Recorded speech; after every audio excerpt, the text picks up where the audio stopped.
Hoy me dicen se va a entregar 2.300 bultos, kits de una serie de elementos, mercancía, que se ha incautado en las acciones contra el contrabando en Colombia.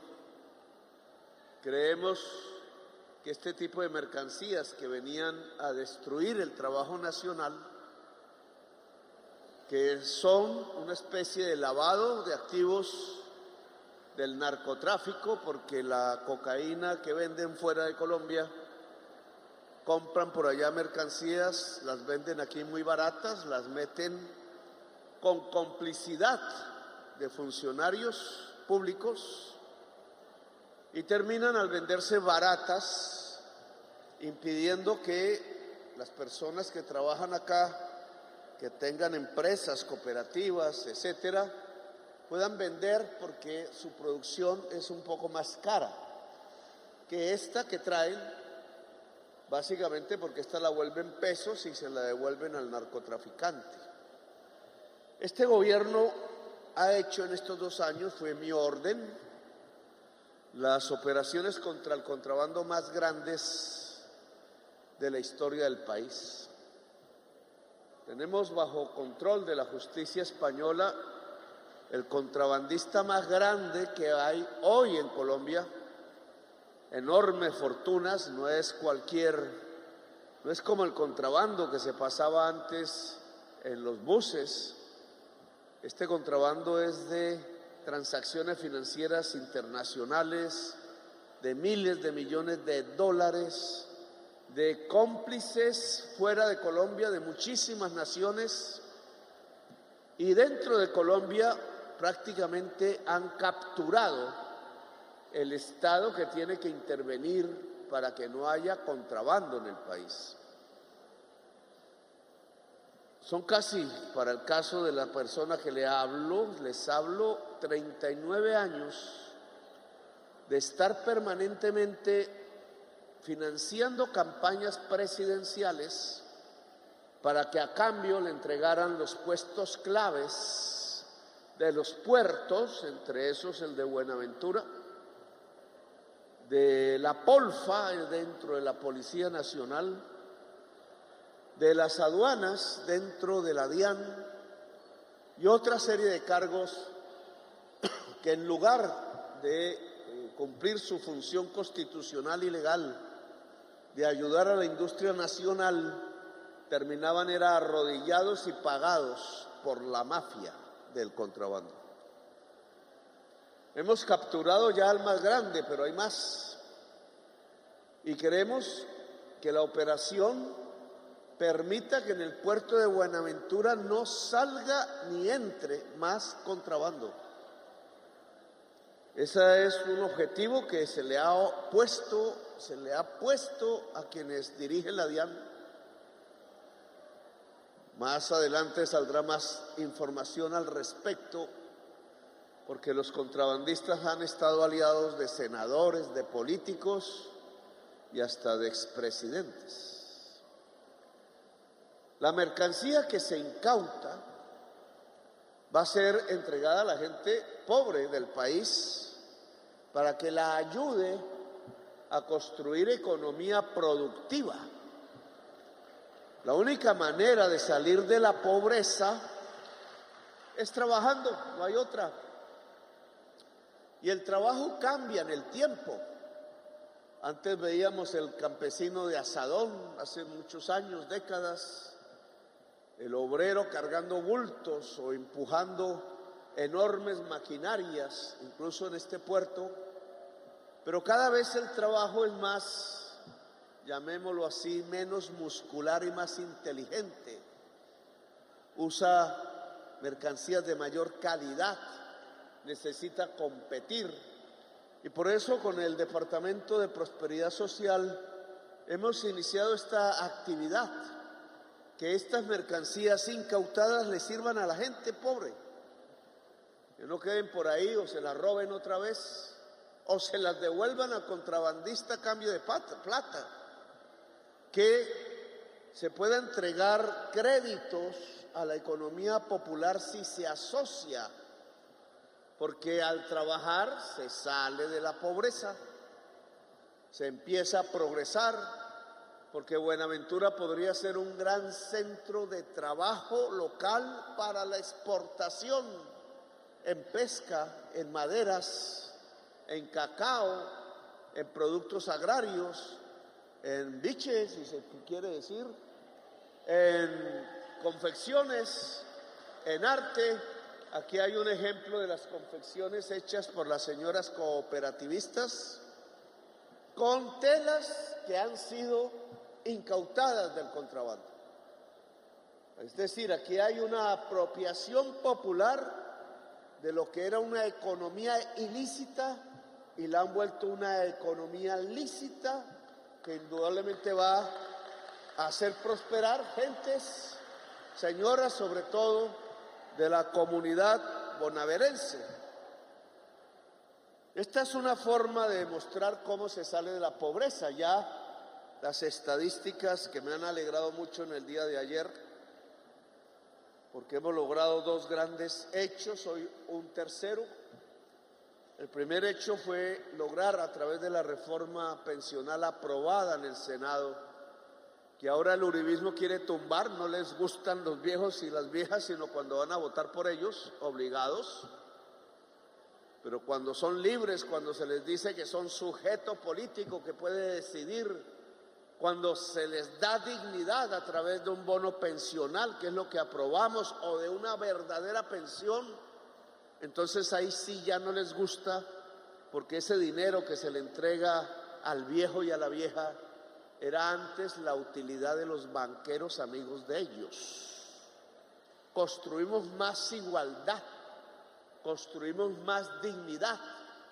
Ayer se lanzaron a decir que una lluvia de demandas, porque a 2 millones de viejos y viejas hoy sin pensión en toda Colombia se les va a entregar un bono pensional. Si la reforma pensional se asienta el año entrante, ya comenzamos desde ahora, para que haya un plato de sopa caliente, un colchón cómodo y sobre todo un abrazo de la familia amoroso, que es lo que más necesita un viejo y una vieja cuando ha entrado a su tercera edad, que yo ya casi entro o ya entré.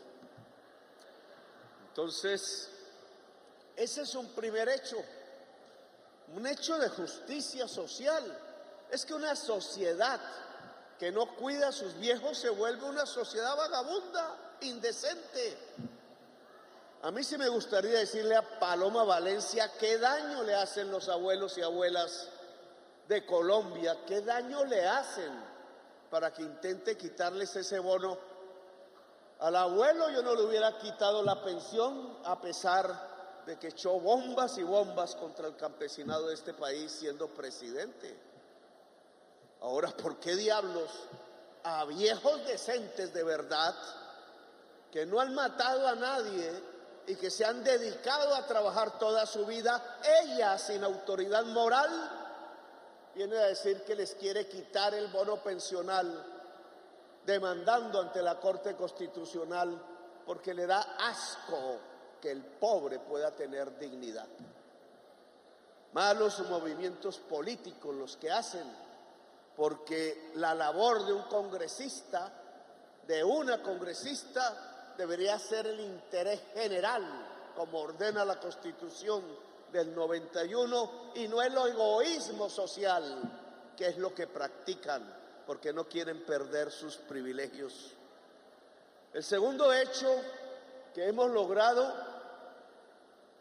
en el día de ayer, a través de los números de las estadísticas, es un logro de todo el año pasado, es sacar 1.600.000 personas en toda Colombia de la pobreza y sacar 1.120.000 personas de la pobreza extrema, es decir, prácticamente de la calle y del hambre, en un solo año y en un momento en que la economía estaba estancada. Eso habla bien de nuestras políticas. Cuando dicen que el gobierno es malo, que improvisa, ¿Qué va a improvisar un gobierno cuando es capaz, aún en un estancamiento económico, aún con tasas de interés mundiales y nacionales altas, sacar 2.720.000 personas de Colombia, hombres y mujeres, de condiciones de pobreza extrema y de condiciones de pobreza monetaria? Yo creo que lo estamos haciendo bien y hay que apurar el paso y hay que apresurar para que podamos tener más éxitos, como el de hoy aquí en Buenaventura. Tercer hecho, y es que entregamos las primeras pensiones a las madres comunitarias.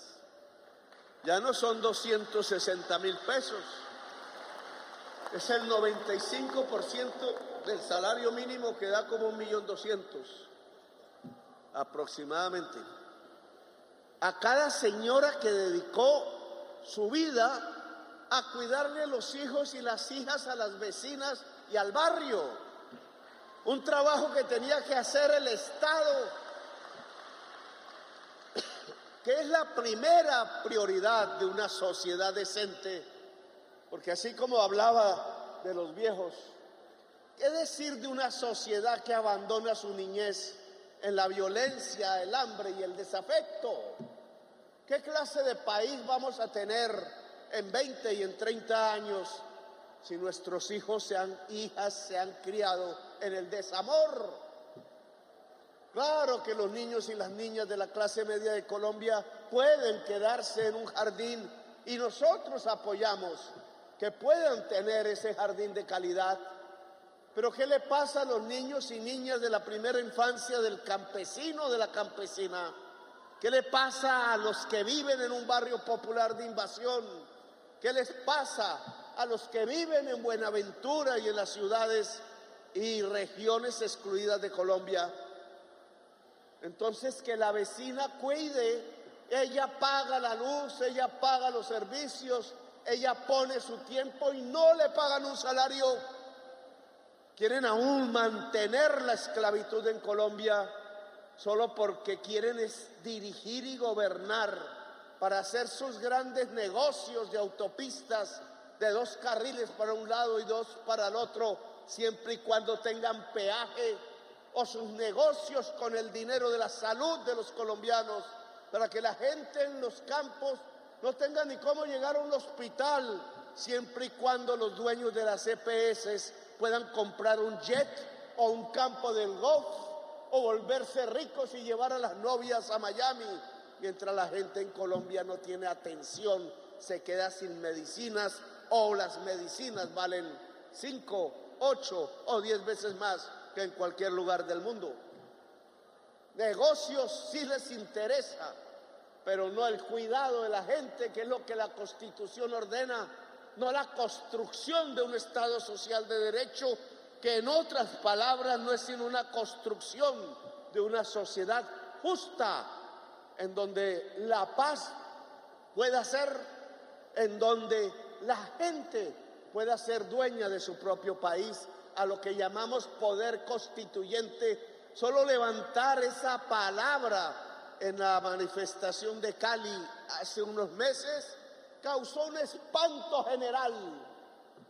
Pues yo les digo, la Constitución de 1991 ordena el poder constituyente cuando dice que el poder reside en el pueblo y en nadie más que en el pueblo.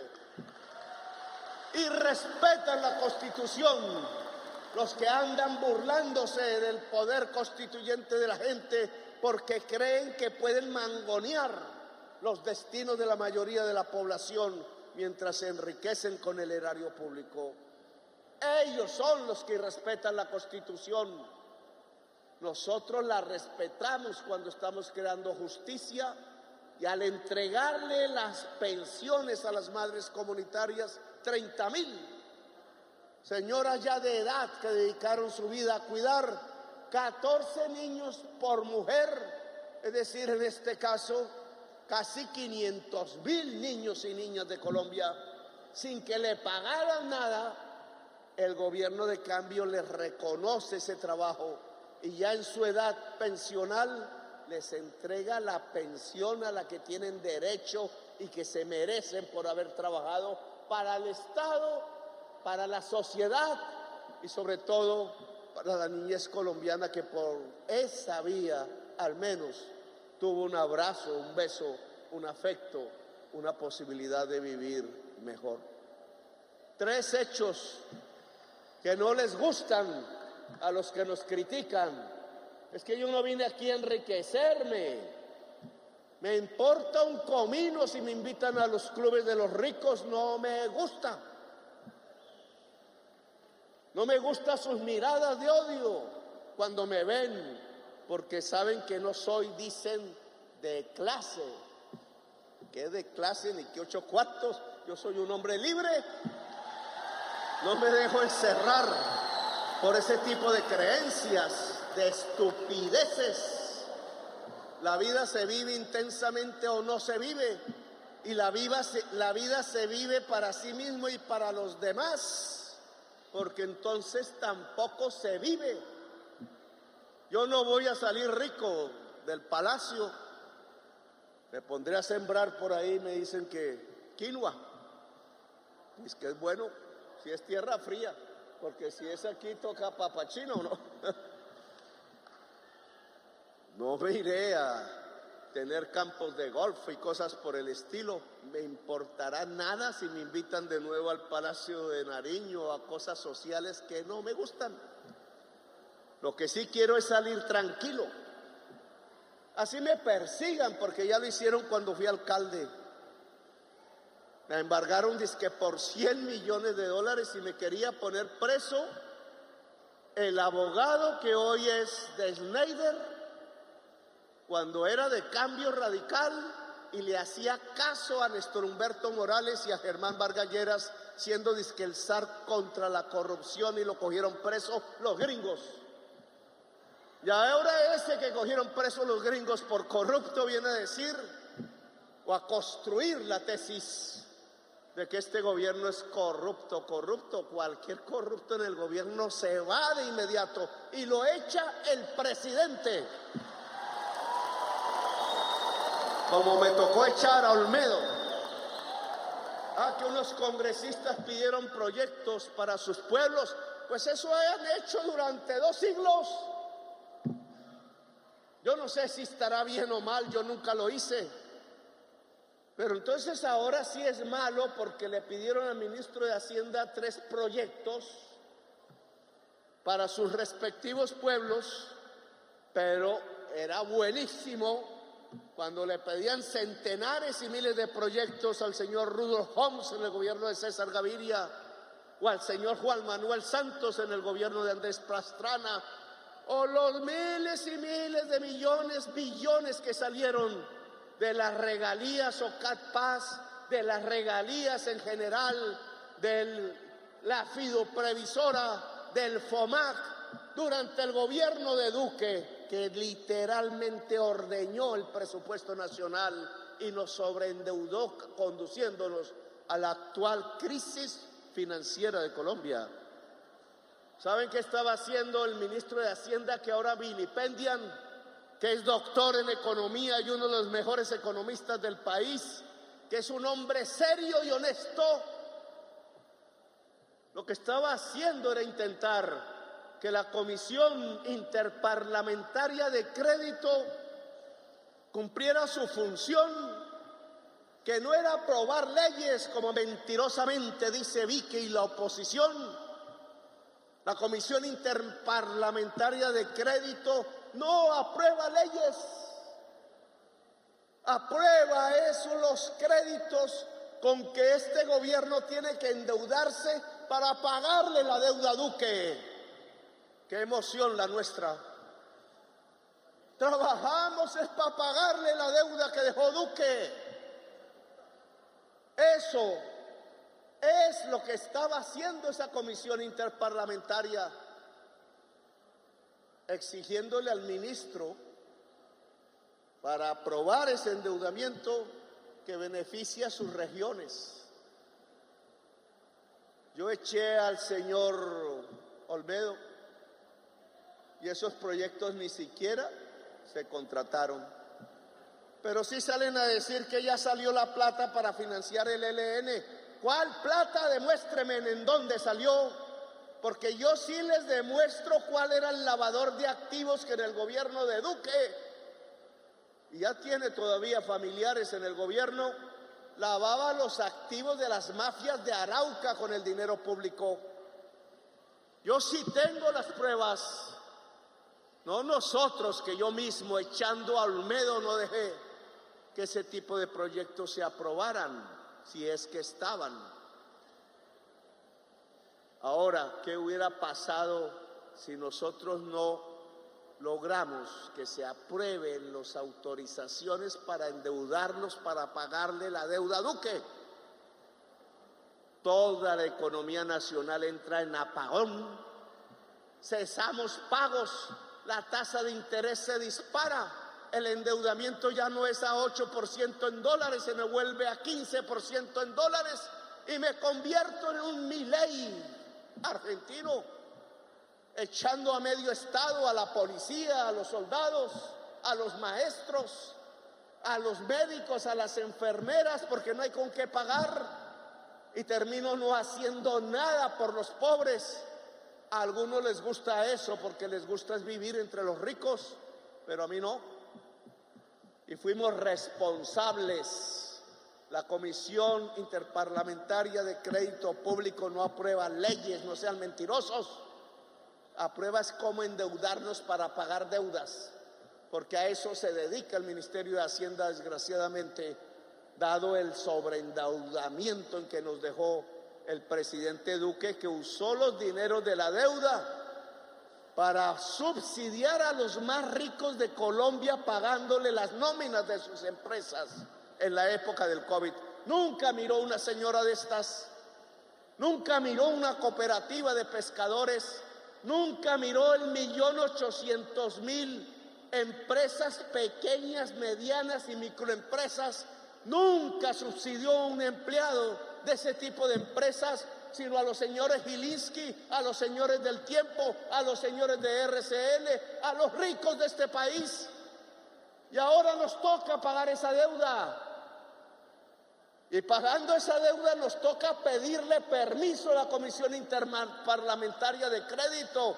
Y entonces vienen los mismos que recibieron los dineros de los subsidios de la deuda de Duque a decirnos que somos corruptos porque le estamos pagando su deuda. Doble moral, corruptos ellos, porque nunca debieron recibir subsidios, porque primero debió ser la gente pobre. Por eso se disparó la pobreza, pero tampoco les gusta que este gobierno baje esa pobreza por millones de personas. No les gusta que el erario público vaya a la gente trabajadora, que vaya al campesino, a la campesina, al viejo o al niño y la niña del barrio popular. Nos llaman corruptos a nosotros porque hacemos eso.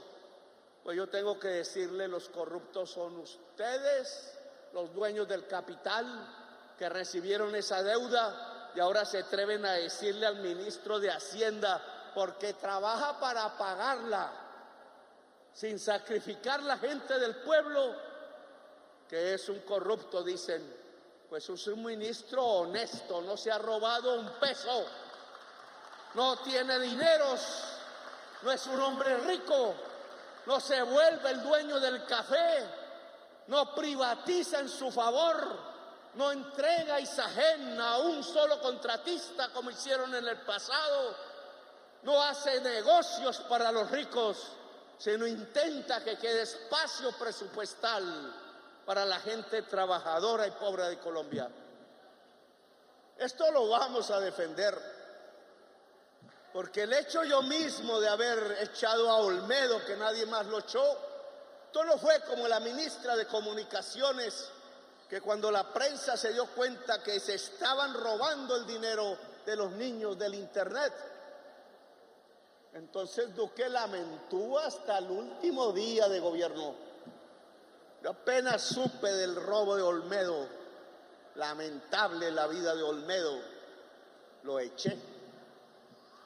Y al echarlo no nos pueden decir que salió un peso perdido para parlamentarios o para otras cosas, muchísimo menos para el ELN, sino que podemos decir con orgullo que estamos recuperando la plata perdida que se robaron, peso por peso recuperándola. Y le digo a la fiscal, le solicito que esos procesos garanticen que el señor Olmedo y el señor Schneider entreguen hasta el último peso que se robaron, porque eso es lo que demanda la víctima, que es el pueblo, la víctima, que es el gobierno, la víctima, que es el gobierno popular y el cambio de Colombia. Bueno, no me quiero desahogar más en esta reunión, pero toca hablar porque salen ahí con ciertas tesis hipócritas que hay que responder. Cuando me muestren un corrupto que yo no haya visto, lo echo. No me demoro. No tengo rabo de paja. Si no, ya me estarían denunciando quién sabe en qué maromas. Pero cuando están acorralando gente honesta, tengo que defenderlas. Y tengo que decir que el ministro de Hacienda aquí no se ha robado un peso, que los contratos de los que hablan ni siquiera fueron firmados, y que ese tipo de proyectos toda la vida los congresistas lo han presentado porque la gente vota por ellos, dice que para que haga cosas por su pueblo y por sus regiones. Y entonces, ¿qué les decimos? Que no pidan, que se queden mudos, que el Congreso se calle. Lo único que les pedimos a los congresistas es que si van a defender su región, tienen derecho porque su región votó por ellos. No se roben un peso de los proyectos, porque eso sí es un delito, como lo hemos visto a lo largo y ancho también de nuestra historia. Esta economía popular ahora va a tener unos concursos, unos créditos de baja tasa de interés, un capital semilla que el Departamento de Prosperidad Social va a entregar a cerca de 25,000 personas. Hay que poner el banco Bancoldex y el Banco Agrario en función de potenciar la economía popular. Las cifras económicas hablan bien hasta el momento en los 2 últimos meses. Parece que salimos del problema, parece. No se puede poner bolita mágica, pero si podemos impulsar más la economía popular, más crece la economía nacional y más ricos nos volvemos como sociedad, que ojalá se distribuya esa riqueza entre millones y millones de personas y no entre 5 personas como antes estábamos tan acostumbrados, lamentablemente. Gracias por haberme escuchado, muy amables a ustedes.